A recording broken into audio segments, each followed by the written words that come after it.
આગળ સમાચારમાં વાત કરીએ તો સમાચાર અત્યારે વડોદરાથી સામે આવી રહ્યા છે, જેની અંદર સિમીના કાર્યકરો હોવાનો ધડાકો થયો છે। મોટો ખુલાસો અત્યારે વડોદરામાં થઈ રહ્યો છે, જેમાં સિમીના કાર્યકરો હોવાનો ખુલાસો।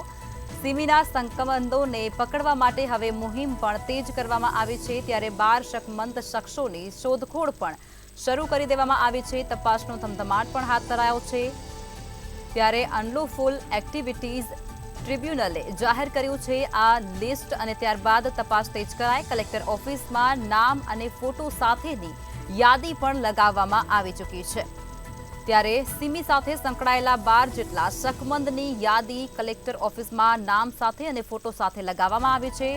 નામ અને ફોટોની યાદી લગાવતા જ પોલીસ પણ હવે દોડતી થઈ ચૂકી છે।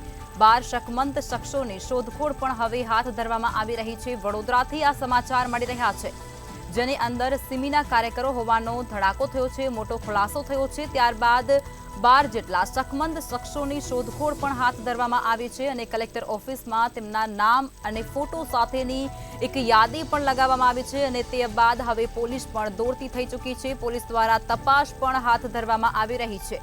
સિમીના શકમંદોને પકડવા માટે મુહિમ હવે તેજ કરવામાં આવી ચૂકી છે। નામ અને ફોટોની યાદી લાગતાની સાથે જ પોલીસ પણ હવે દોડતી થઈ ચૂકી છે અને તપાસનો ધમધમાટ શરૂ કરી દીધો છે। વડોદરાથી આ સમાચાર। વડોદરામાં સિમીના કાર્યકરો હોવાનો ખુલાસો થયો છે, ત્યારબાદ સિમીના શકમંદોને પકડવા માટે મુહિમ તેજ કરવામાં આવી છે।